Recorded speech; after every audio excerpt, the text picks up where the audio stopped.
It's Tuesday again, and it's another episode of Crazy Chris's Sports Rants. We got a lot to go over because the NHL trade deadline was on Monday, and there was a lot of moves that was going on. We're just gonna, towards the end of this, we're just gonna talk about some of the bigger trades. If I don't say that a place acquired, if they just acquired a player but I don't say anything else, it's probably because they just got draft picks in response to the players. So just know that they got draft picks. It was really hard to try to keep up with where everybody was going. So we just try to hit on the big ones and go from there. But we will start off with wrestling. Tuesday night on Impact, Eddie Edwards won against Michael Elgin in that best of 5 series. So it's 2-1 now, but still Elgin still has the lead on that. Not too much else to go on there. AEW, the Young Bucks win the tag team battle royal at the beginning of the show, and they're the number one contenders for the tag titles. Meanwhile, Kenny Omega and Hangman Page, they defended those same titles against the Lucha Brothers. So that will set up the Young Bucks against Hangman and Kenny Omega. I'm thinking they're going to turn Hangman into a heel, and him and Omega will probably lose the titles, or there will probably be some kind of big storyline blow up that'll probably go a couple different directions. We'll have to wait and see how that plays out, or how they choose to go about that. Let's see. Cody Rhodes beats Wardlow with a dive off the top of a steel cage. As I understand, this is the first steel cage match they'd ever had in AEW. This is an ongoing thing between Cody and the gentleman he's supposed to face at the pay-per-view, MJF. This is MJF's bodyguard. And Cody's had to go through some stipulations to be able to face MJF for, I think it was a few months back. MJF actually gypped Cody Rhodes out of the World Heavyweight Championship, and that's why we have this revolving storyline that's been going on for a few weeks now. So hopefully they'll be done with this storyline soon, and we can go a different direction with either of these two characters, or maybe all three of them. So we'll see how that pans out. In NXT, Devlin, who was the Cruiserweight Champion, defended against Lio Rush.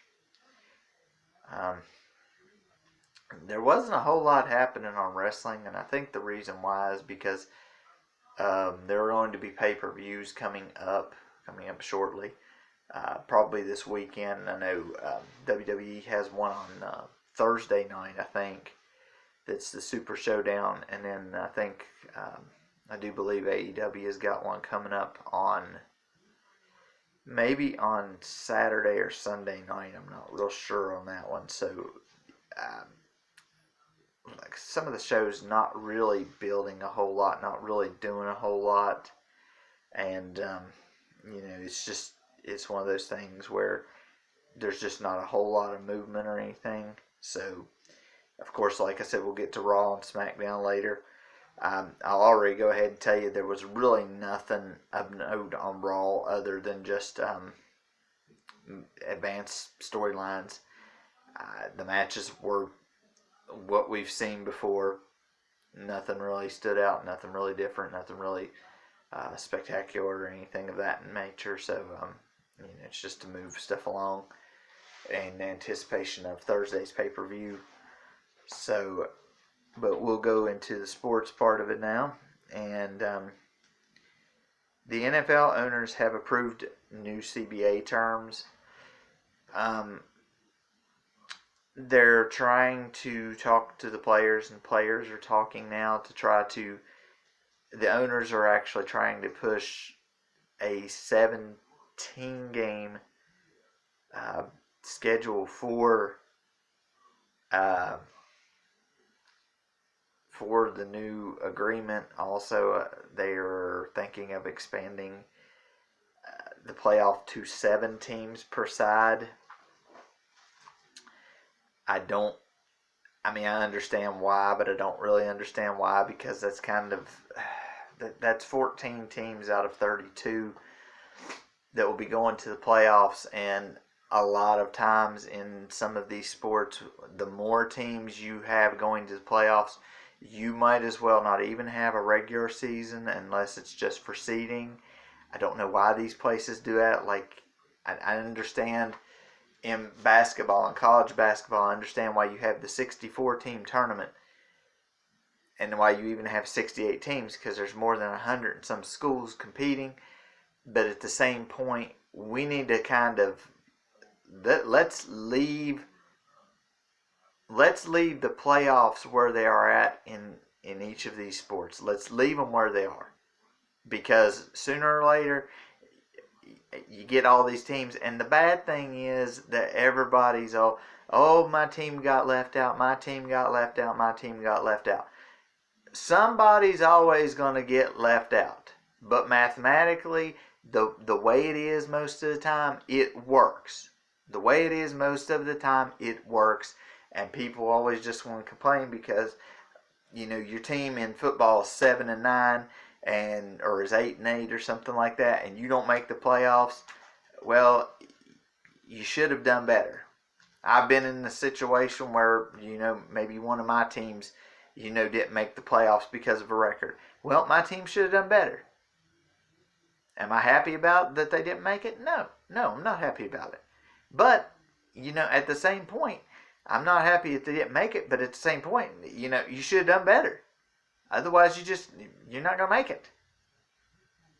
And, in the NFL, there's not a whole lot of teams that are, how can I say that? Not really talented enough to quite make it. We won't go through that list because that's just something that's for, another time.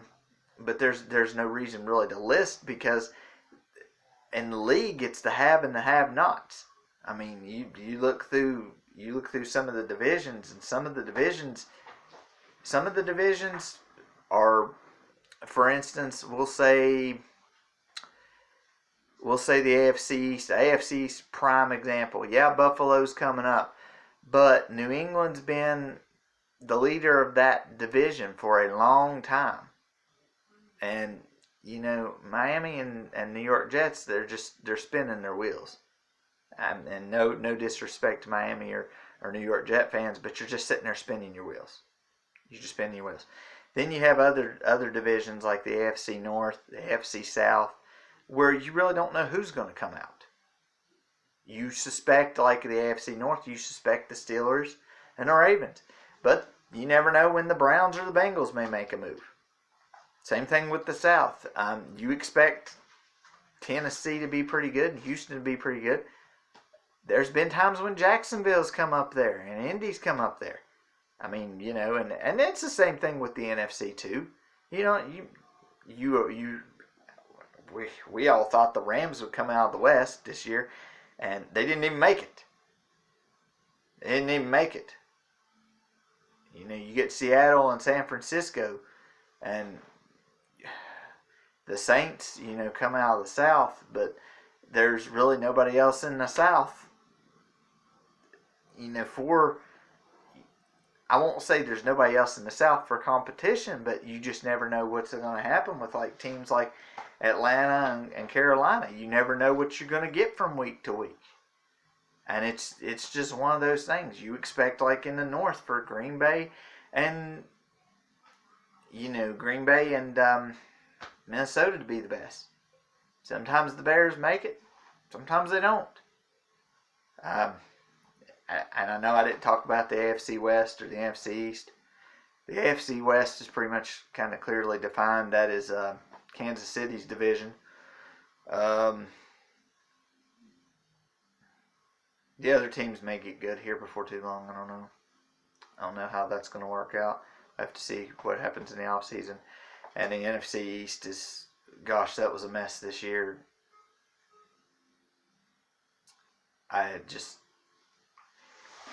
you figure Dallas and Philly's going to make it, but then whenever they get in there, they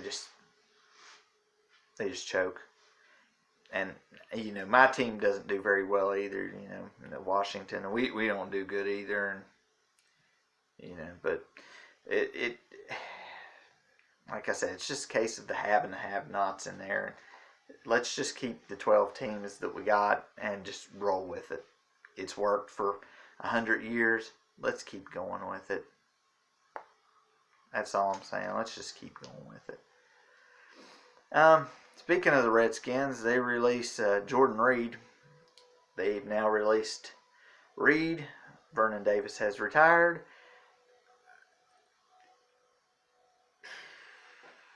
The draft will come up. I don't know what Washington's going to pick because they need a lot.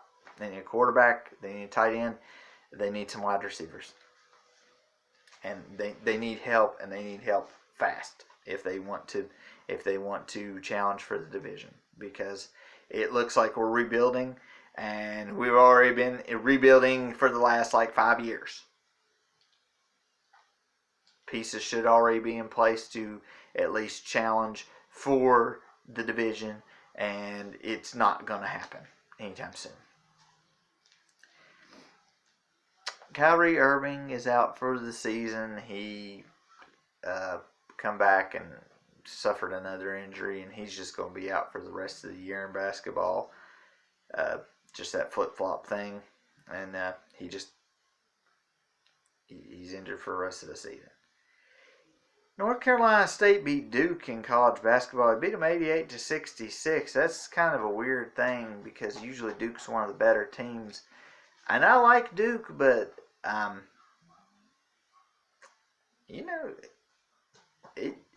teams get beat. Teams get beat. Sometimes by unranked teams, sometimes by ranked teams. It's kind of shocking to see Duke lose, but at the same point, it is a possibility. And as I've seen so far this year in college basketball, anything can and will happen. I've seen teams take losses to teams that they should have beaten. And so I don't really know who to tell you who's the clear favorite coming into the tournament that's going to be starting, should be next month, sometime next month. And so I can't tell you who's a clear favorite because the number one teams keep getting knocked off their perch. And there's really nobody that's really super strong that can't be beat and that hasn't taken a loss. So we'll have to see how that goes in the weeks and see who comes out of that. On SmackDown, Naomi wins the number one contender for the women's title by beating Carmella in a one-on-one match. Goldberg speared Bray Wyatt, who was the Fiend. That's really all that happened on that. Fiend showed up out of nowhere, trying to play mind games with Goldberg. Goldberg just puts him on the ground. They're making Goldberg look really good for a matchup that he's probably already billed to lose at the pay-per-view. So that they can make way for WrestleMania. I'm not saying he will, but it just kind of looks that way. I wasn't going to add this in there because I really didn't know too much about it, but Tyson Fury, I guess, won the Boxing World Heavyweight Championship, or one of them, over, I think his name is Deontay Wilder. And Wilder, I found out earlier today that Wilder had said it was a 7th round TKO.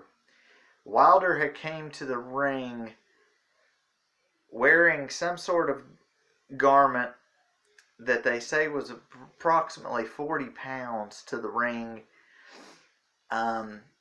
for Black History Month. And I'm not really sure what the garment was, so I can't say exactly what happened. Wilder's now saying that because of the garment was so heavy, he never got his legs underneath him during the fight, and that's why he lost. I, like probably most of the people in the world, you lost because you got beat. You didn't lose because you wore 40 pounds worth of gear to the ring that you took off. You lost because you got beat. That's what happened.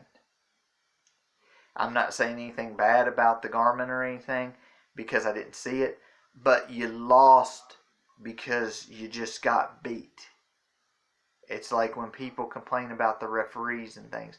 No, you lost because you just got beat. That's all there is to it. Kansas beats number 1 Baylor. Kansas is number 3 at the time, beating number 1 Baylor 64-61. It was a close game.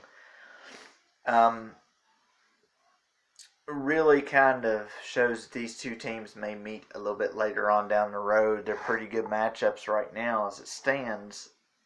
Looks like, so we may see more of that in the future. The offensive coordinator for the Chiefs, which is Eric Bieniemy, he's going to stay at Kansas City. He's going to stay there, so that's good news for the Chiefs. Now we're going to go into hockey. Vegas gets Robin Lehner for Malcolm Subban, and Chicago gets Malcolm Subban from Vegas. Subban he was in Vegas for a while as a backup goalie. Started quite a bit too, and Lehner was, I believe, in Buffalo before he got sent to Chicago. He wasn't in Chicago for very long, but it gives Vegas it's basically a trade for a trade on goalies, and it gives both teams pretty good goaltenders, whether they use them as a backup or as a starter. So it gives them both pretty good goaltenders. Carolina trades Jani Kukkonen, I guess is how you say that, to the Rangers for Sami Vatanen. I think Carolina gets the better end of this deal because they get Vatanen, who's a little bit better of a player. The Pens acquire Connor Sheary from Buffalo. Edmonton acquires Tyler Ennis from the Senators. Both Sheary to the Pens is a good move, and Ennis to Edmonton is a good move for Edmonton.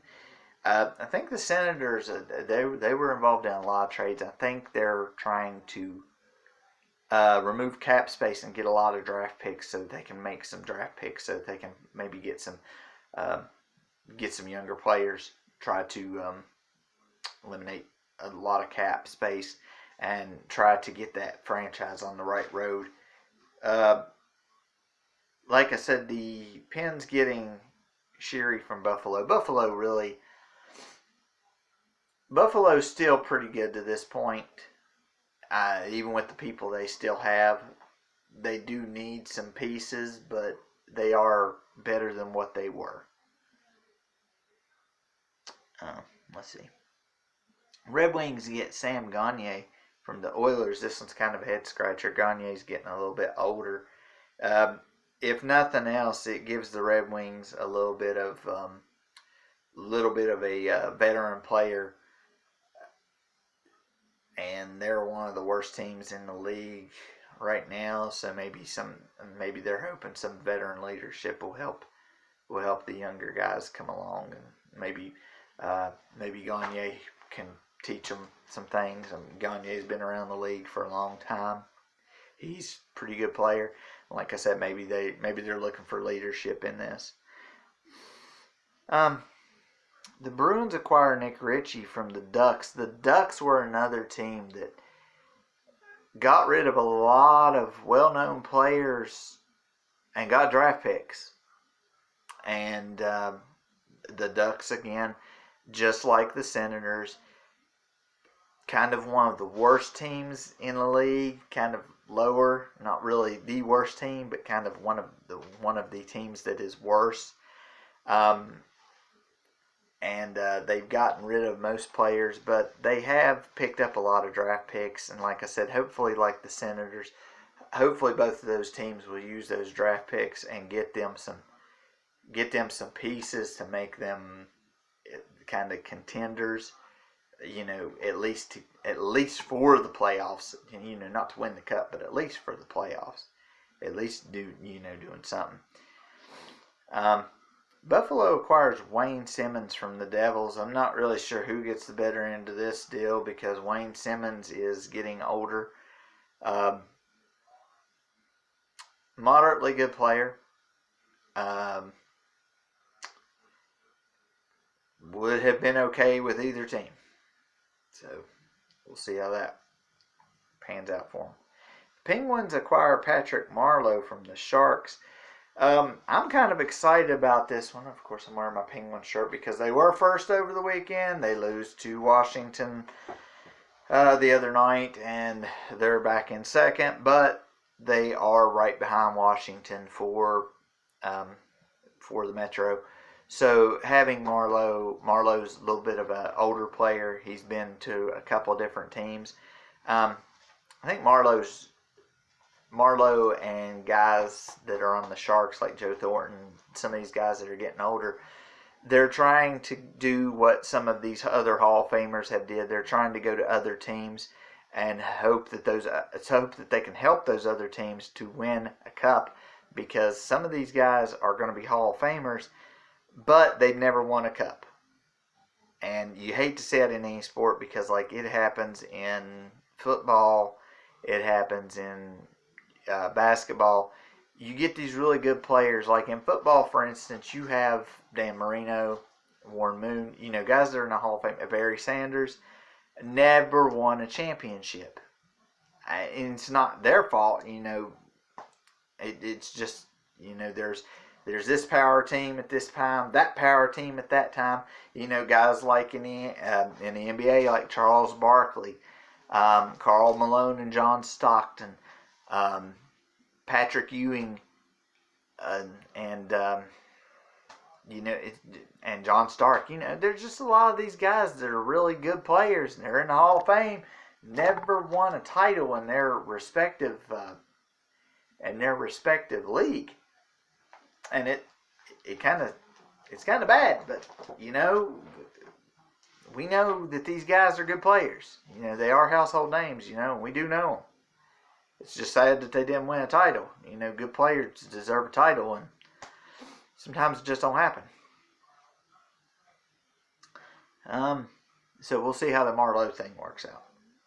Carolina acquires Vincent Trocheck from the Panthers for Erik Haula. This is a weird trade. Erik Haula was playing for Vegas for a while there. Went to Florida. He never really turned into what they thought he was going to. And Vincent Trocheck never really quite turned into what they thought he was going to be either. So we'll see what happens on that. The Islanders acquire Jean-Gabriel, I hope I'm saying this right, Pageau, from the Senators. And this was a big trade with a couple of different teams, but the main parts of it is that he went to the Islanders. The Avs acquired Vladislav Namestnikov. Oh my. From Senators as well. And the Senators got draft picks and some other lesser named players for compensation for two guys whose names I had a lot of trouble saying, and really shouldn't have, because I've heard the names before. So, but we'll see how those guys work out with the Islanders. The Islanders have needed some help in a while, and the Avalanche have more weapons now to join Nate McKinnon. So it'll be interesting to see how if this helps the Avs. Surely probably won't hurt them. Like I said, anything else it'll help them. They're a pretty good team as it stands right now. I mean, they're decent right now. They're pretty good. So we'll see if what that does. The Oilers get Mike Green from Detroit for Kyle Brodziak. think Detroit gets the better end of this deal with Brodziak, or Brodziak, or however you want to say it, whichever part of it that you're from. That's what you say. The Caps acquire Ilya Kovalchuk from the Canadiens. This is weird. Kovalchuk had been in the league for a long time. He never quite got to the level that everybody thought he would. He went and he played in some other leagues around the world, and he's been in and out of the NHL for about the last 7, 8, maybe longer years. And the Capitals are going to bring him in. The only problem I see is that they're probably bringing him in for scoring and for helping the offense. I don't know if he can provide that because, like I said before, we've seen people try to bring him in, and he does not meet expectations. Can he do it where he's at in Washington? I don't think so, because Washington's offense is pretty good. I don't know really where Kovalchuk's going to fit in on this unless somebody gets injured or something like that. So I'm really not sure why the Capitals are going to take a chance with this. I don't know. Maybe they have some kind of underlying thing. Maybe they're going to trade him to somebody else for something else. I'm not real sure where they're going with that because, like I said, they've got enough offense and defense that they shouldn't need him. So I'm not real sure why we do that. The Jets acquired Cody Eakin from Vegas. Eakin's pretty decent player, and the Jets need a couple extra pieces. Bruins acquire Andrej Case from the Ducks. I probably just said that wrong. For David Backes and Axel Anderson. I'm thinking the Ducks got the better end of this deal with David Backes and Axel Anderson. They have been in Boston for a while. They are moderately good players, and to have them both instead of just one or the other, that's a pretty good deal. Case, he's not a bad player, but he's just kind of middle of the road player, which the Bruins don't really need too much anyway. I mean, they can score and defend, so they do pretty well with both of that, so they don't have to worry too much. The Rangers acquire Jean-Franc Berube from the Flyers. Berube's still a good player to this point, so he'll help the Rangers. The Canucks acquired Tyler Toffoli from the Kings. He should make an immediate impact on the Canucks, both offensively and defensively. He's a younger guy. He plays very, very well for a younger guy, and he should help tremendously on this team. The Islanders acquire Andy Green from the Devils for David Quenneville. I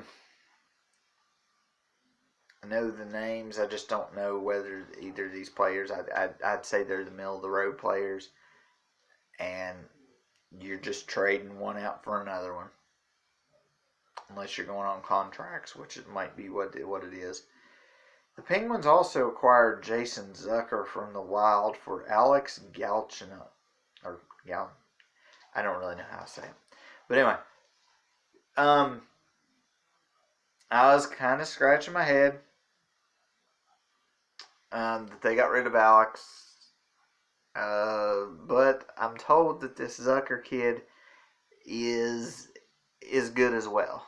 So we'll have to see that. Anything right now would help the Wild. They are down to the point to where they are they're pretty bad at the moment. They're not the worst team in the league, but they are pretty bad. They are not consistent. You never know what you're going to see from them, so we'll see how that works. And Joey Logano wins the Pennzoil 400 at Vegas, the second race. Newman is out of the hospital. He's been out of the hospital for about a week now, and he seems to be doing well. Of course, he's going to have some head injuries.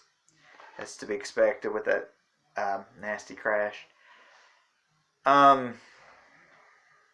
Racing just kind of resumed as normal on this one. Nothing really to speak of that happened there that was crazy. I mean, the Vegas Motor Speedway, nothing really to say. I've been asked to do some stuff, well, maybe to try to do some stuff with the XFL.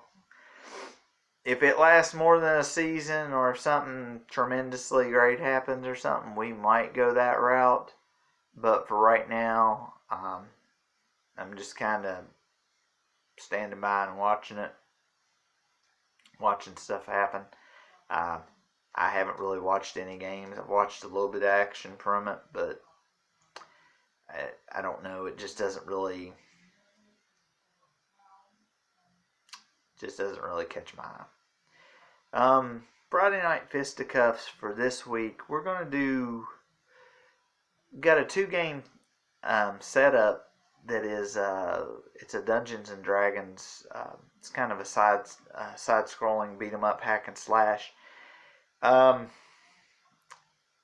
The first one is going to be Tower of Doom. Tried it out again the other night just to get back into the game, and it took me about an hour to get through the game. So it's probably going to be the Tower of Doom one is probably going to be this Friday, and then next Friday is probably going to be Shadows over Mystaria.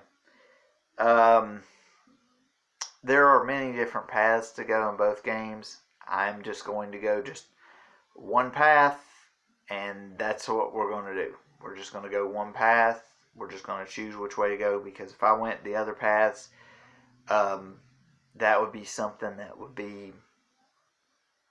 it would take probably a couple weeks to get done with that. Also going to try to start getting back into Final Fantasy 1 on the playthrough of that. Have gotten off of that for a few weeks, and just haven't got right back into it. Been playing some other games and trying out some other stuff, and really kind of need to do that on the evenings. Had 2 crystals of the 4 that were on the game. There's still quite a bit of game left. The Golden Axe one, the first Golden Axe game that I was playing the other night, if anybody's seen any of that, I don't know that you can kill those skeletons at the end with that boss. I think you just have to go after the boss. And if you watch the second Golden Axe that I played through it, I did go after the boss at the end of the game instead of the skeletons. I mean, I did knock them around, but I did go after the boss. Once the boss died, then the skeleton died. I probably should have done that on the first one. That being said, at the end of the first one, you're not missing much on the ending. It just shows the cast of the characters, and then the little dwarf guy is throwing a rock of jumbled letters at one of the enemies, and he just keeps batting it, and it does the credits. Like I said on the post, the original arcade game ends after I think it's the 6th stage, where the king and queen are lowered and you're standing in front of the door. That's where the original arcade game ends. Sega added 2 extra stages inside the castle. So now on the arcade original, when it ends, there are kids in front of the machine. They're playing Golden Axe, and then like the bad guys start coming out. They start running. Bad guys running after them. The good guys come out. The good guys are running after them. And that's kind of where it ends. Both endings are pretty bleh, but we expect from that era, you know. They're just, you know, and hardly anybody read like staff credits and stuff anyway, because you couldn't really read some of the names to begin with. So, but it is what it is. You know, some developers put stuff in their endings, some of them didn't. So. But we'll be back next week with more of things. See if anything else happens or anything like that, and see if we get more to talk about on different stuff. And we'll see you next week.